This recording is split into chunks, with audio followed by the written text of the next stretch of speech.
January 1945. Along the Vistula River, in the heart of Poland, an unnatural silence reigned. A silence sculpted by ice and snow, which covered the landscape's scars with a mantle of apparent peace. For the soldiers of Army Group A, the thin gray line defending the Reich, this silence was a welcome but deceptive respite. The Polish winter was an enemy in itself, a cold that seeped through worn greatcoats and froze the soul. In the bunkers and trenches, the routine was one of exhausting monotony. The men, veterans hardened by years of war, cleaned their weapons, wrote letters home speaking of the quiet on the front, and cursed the watery rations. The Great Ardennes Offensive, Hitler's last major gamble in the West, hogged all the headlines and all the resources. The best panzer divisions, the army's lifeblood, had been sent there. The Eastern Front, the rumors said, could wait. This belief was a poison that had seeped down from the very top. At the headquarters of the German High Command, all attention was focused on the West.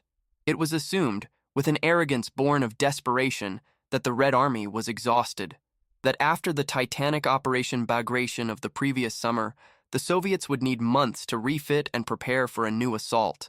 They believed they would not attack before the spring thaw turned the ground into a sea of mud. But not everyone shared this suicidal optimism.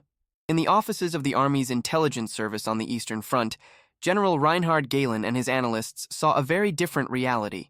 Their reports, meticulously compiled from aerial reconnaissance, prisoner interrogations, and radio intercepts, painted a terrifying picture. On a small bridgehead west of the Vistula, in the Bernau area, the enemy was not resting. It was massing forces on a scale that defied imagination. The chief of the General Staff, General Heinz Guderian, a man who understood tank warfare better than anyone, took these reports directly to Hitler. In the charged atmosphere of the Wolf's Lair, he spread out the maps and the figures. He showed the unprecedented concentration of rifle divisions, of entire tank corps, of thousands of Soviet artillery pieces, all concealed within the confined space of the bridgehead. Hitler's reaction was volcanic. His face flushed with rage. He slammed the table and dismissed the irrefutable evidence. It was a lie, a deception. His exact words echoed in the room, sealing the fate of hundreds of thousands of his men. This is the greatest bluff since Genghis Khan. He refused to send a single reinforcement. Army Group A would have to make do with what it had, and what it had was an empty shell, a defensive line with no depth, manned by depleted divisions and second-rate troops. For the private standing guard on the frozen bank of the Vistula, none of this was known. He only saw the snow fall, heard the wind howl, and trusted that his leaders knew what they were doing. He could not know that, just a few kilometers away, hidden by the forest and the night, Marshal Ivan Konev was about to unleash upon him a hell of steel that would shake the foundations of the world. While the German High Command dreamt of victories in the West, in Moscow, the Stavka worked with the cold, hard reality of maps. The plan they had conceived was not a simple offensive, it was a cataclysm. The Vistula-Oder strategic offensive was designed to be the death blow, the operation that would break the Wehrmacht's spine once and for all. The scale was almost incomprehensible. 2 entire army fronts, Marshal Georgy Zhukov's 1st Belarusian front to the north, and Marshal Ivan Konev's 1st Ukrainian front to the south. Together, they numbered over 2,200,000 men, 6,400 tanks and assault guns, 48,000 artillery pieces, nearly 5,000 aircraft. It was a tide of steel and human flesh, a concentration of military might the world had never seen. The plan was terrifyingly simple. They would use their overwhelming superiority in artillery to pulverize the German defenses on the Vistula in a single day. This was not about erosion, but about wiping the front lines off the map. Once the breach was torn open, the tank armies, the Red Army's modern cavalry, would be launched in a 500-kilometer race to the west, towards the Oder River. For Marshal Ivan Konev, this was the moment he had been waiting for. By 1945, he was at the height of his power, a consummate master of the offensive. His command philosophy for this operation could be summarized in one word: speed. Speed was a weapon in itself, a force that generated its own momentum, that sowed panic and paralysis. He instructed his tank commanders with brutal clarity. Do not stop. Do not worry about exposed flanks. Do not waste time mopping up pockets of resistance. Advance. Advance as fast and as deep as possible. The goal was not to defeat Army Group A in a battle, but to disintegrate it, to sever its communications, paralyze its nervous system, and reach the gates of Berlin before the enemy could even comprehend what was happening. This was not just a military mission for Konev.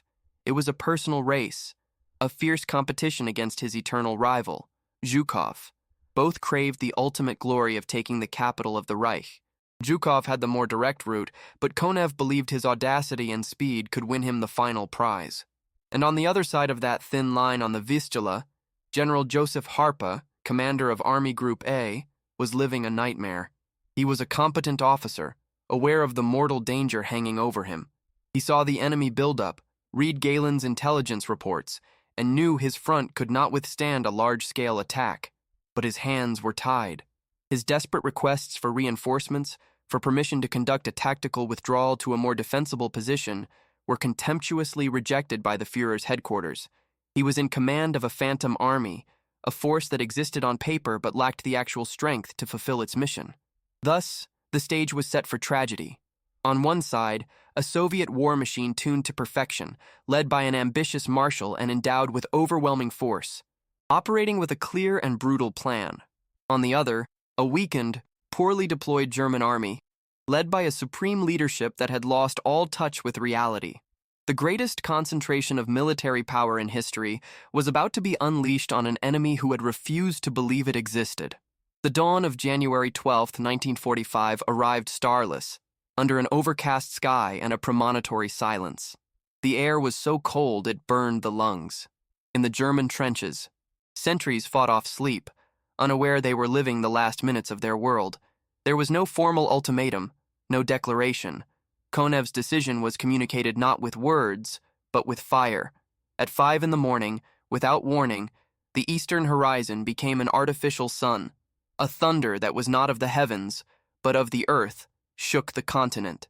Thousands of cannons, howitzers, and Katyusha rocket launchers, concentrated in the Baranow bridgehead, opened fire simultaneously.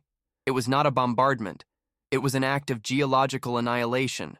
The intensity of the artillery barrage was something that not even the most hardened veterans of the Eastern Front had ever experienced. The ground liquefied. Concrete bunkers disintegrated into dust. The storm of steel did not stop at the first line of defense. It pulverized it and continued, a wave of destruction that wiped the second line and then the third, off the map before a single Soviet soldier had left his trench. And it was here that Konev revealed his genius and his brutality. Traditional Soviet doctrine dictated that the infantry should attack first, secure the ground won by the artillery, and only then, once the breakthrough was consolidated, launch the tank armies. It was the safe method, the proven method. But Konev had no time for safe methods. His god was speed. His goal was chaos. He made a tactical decision that would change the rhythm of the entire war. He did not wait. In the midst of the bombardment, as the German defensive system was disintegrating, he gave the order. He launched his 2 guards tank armies into battle on the first day. It was a move of incredible audacity. He wanted to create a shock so profound, a chaos so absolute in the enemy's rear, that the German ability to react would be paralyzed from the very first hour. And he succeeded. In a matter of hours, the German front line did not break or retreat. It evaporated. It ceased to exist. Headquarters lost all contact with their units. Divisions disintegrated into isolated, confused groups, without leaders, without orders, without even knowing where the enemy was. Instead of a front, there was only a void. And into that void, Ivan Konev unleashed the entirety of his armored forces, an avalanche of steel ready to devour 500 kilometers of enemy territory. The race to the Oder had begun. To witness this relentless pursuit, to see how Hitler's fireman was called in to try and stop a tsunami with his bare hands, and to arrive with us at the very gates of Berlin, make sure you are subscribed and have activated notifications. The greatest offensive of the war has just begun. The front did not exist. For the first 3 days, from January 12th to the 14th, reality in the Army Group A sector fractured. German headquarters, just a few kilometers from the original line, suddenly found themselves in the middle of combat, surrounded by T-34 tanks appearing out of the freezing fog. Radio operators sent frantic messages that were lost in the static asking for orders, situation reports, anything. No one answered because those who were supposed to answer were already dead or fleeing. For Konev's tankers, it was a surreal experience. They advanced through a ghost landscape, passing abandoned German artillery positions, guns still pointing east, the bodies of their crews scattered around them. Resistance was sporadic, disorganized, the desperate acts of small groups of soldiers who did not yet understand that they were no longer part of an army, but merely survivors. In the wolf's lair, disbelief gave way to panic. Hitler, faced with the annihilation of an entire army group, did what he always did in a desperate crisis. He called his firemen. General Joseph Harp was summarily dismissed. Field Marshal Walter Model, the master of defense, was pulled from another front and sent east with an impossible order. Stop Konev. Model flew to what was left of the front. From his small liaison plane, he did not see a battle line to stabilize. He saw the collapse of a nation. He saw two torrents flowing in the same direction, westward, a gray tide of terrified German refugees with their carts and meager belongings, and alongside them, a steel tide of Soviet tanks advancing unopposed. He landed at a headquarters deep in chaos, and I, with his fanatical energy, swore he would stop the avalanche. He began to draw lines on maps, to designate cities as fortresses, to organize blocking positions. But he was giving orders to divisions that no longer existed, to regiments that had been annihilated. Konev's tanks, following their marshal's orders, did not even bother to fight these makeshift defenses. They simply bypassed them, isolated them, and continued their unstoppable advance, leaving the second echelon troops to mop up the remains. Polish cities that had held out for weeks in 1939 now fell in a matter of hours. Kielce was overrun. The historic city of Krakow, which the Germans planned to turn into a fortress, was taken by Konev with a swift flanking maneuver that avoided a destructive urban battle. From January 19th, the offensive transformed into a full-scale pursuit. It was no longer about breaking a front, but about exploiting a vacuum. Konev's tank armies, led by audacious generals like Pavel Rybalko, advanced at an average of 50 kilometers a day, a speed that surpassed even the German blitzkrieg in France in 1940. It was during this phase that Konev demonstrated his strategic brilliance. As his main force drove directly west, he identified a target of incalculable value, the vital industrial region of Upper Silesia, the Reich's last great arsenal. Instead of a frontal assault, he executed a masterful double pincer. While one part of his forces pinned the defenders, he launched his tanks in a wide, enveloping movement. The Germans, fearing being trapped in another Stalingrad, abandoned the region almost without a fight. Konev had captured the industrial heart of Germany practically intact. By the end of January, the vanguard of the First Ukrainian Front saw before it the final objective of the campaign, the wide, frozen waters of the Oder River. It was the last major natural barrier before Berlin.